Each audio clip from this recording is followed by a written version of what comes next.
The war in the Middle East has intensified with the involvement of the Houthis.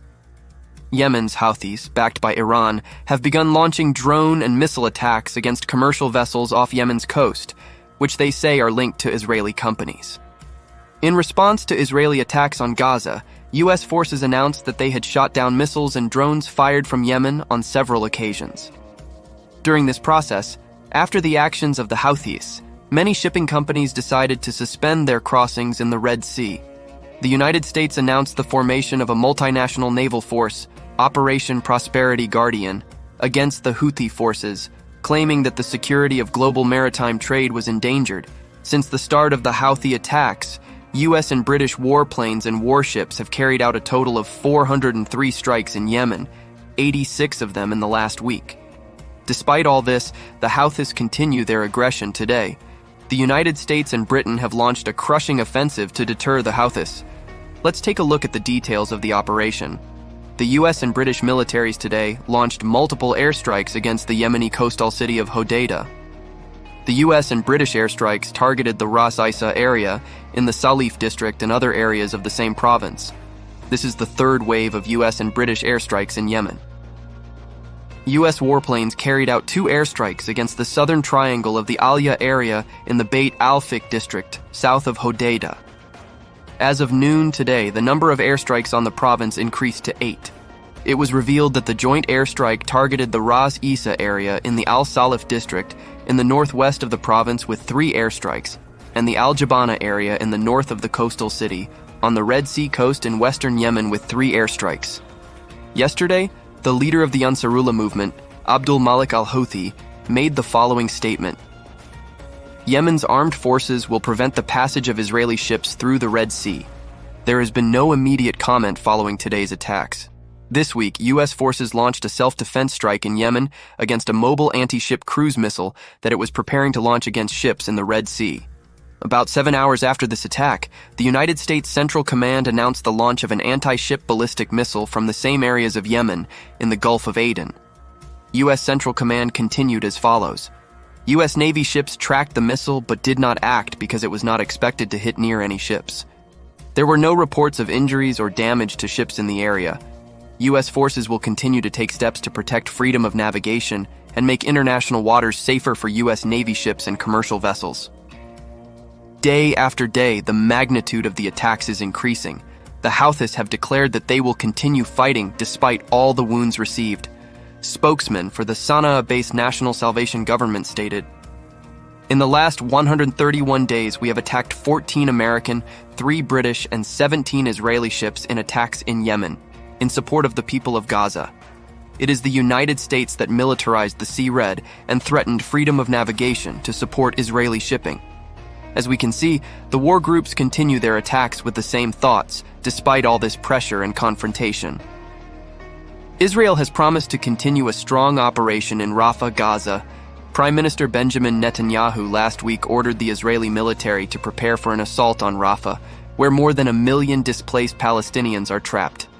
Netanyahu has faced growing pressure to refrain from launching a large-scale ground assault on Rafah. However, he insisted that Hamas battalions in the city must be destroyed. Judging by the statements of the Houthis, the attacks will not stop until Hamas is stopped. Netanyahu's remarks came on the second day of negotiations to stop the war between Israel and Hamas. They also come at a time when deadly cross-border exchanges of fire between Israel and Lebanon's Iran-backed Hezbollah movement have raised fears of a broader conflict. Meanwhile, a Hamas source stated that a delegation traveled to Cairo for talks with Egyptian and Qatari mediators a day after Israeli leaders met with mediators. CIA Director William Burns attended talks with David Barnea, head of Israel's Mossad intelligence service, which Egyptian media described as largely positive. U.S. National Security Council spokesman John Kirby called the talks constructive and moving in the right direction. Netanyahu affirmed that Israel will press for the release of the hostages through strong military pressure and very tough negotiations.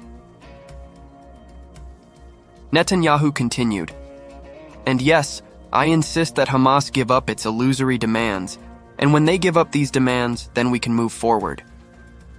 Since the outbreak of the war between Israel and Hamas, Hezbollah has exchanged fire almost daily with Israeli troops, displacing tens of thousands of people on both sides. However, Hezbollah continues to receive support for its attacks. Iran provides Hezbollah with more missiles to attack Israeli military positions. The pro-government publication reported that Hezbollah recently presented evidence of its use of the Iranian-made Almaz anti-tank missile. The report claims that Iran provided the missile to Hezbollah and claims that a recent video showing a Hezbollah missile attack on Israel confirms its use. The report makes the following statement. Since the beginning of the war, Hezbollah has adopted a specific strategy against the Zionist regime based on the use of anti-armor guided missiles. Hezbollah has used various types of anti-tank guided missiles since October 8th, when it began attacking Israel. Since then, it has fired thousands of missiles and rockets at Israel. According to Tasnim, Hezbollah has used missiles to attack Israeli surveillance and telecommunications equipment. The report claims that Iran, through its Revolutionary Guards, has provided Hezbollah with various types of missiles. He also claims that Israel has no information about Hezbollah's anti-armor missiles. Tasnim reported that the Almaz missile was developed during Iran's attempt to copy the Israeli Spike missile. Strangely, in this context, Iran attributes to Israel the possession of a superior missile that Tehran is trying to copy.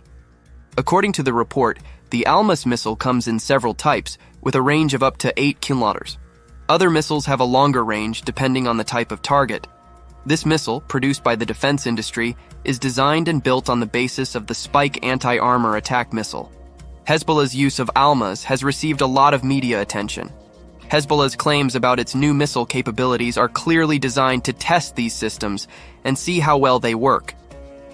Iran did the same with the Houthis, exporting the systems to Yemen and using the Houthis as a testing ground. In fact, Hezbollah's numerous attacks against Israel are being closely monitored by Iran to see what weapons work and how they work. The report clearly reveals Hezbollah and Iran's strategy and how new weapon systems are being designed to support Hezbollah's threats against Israel.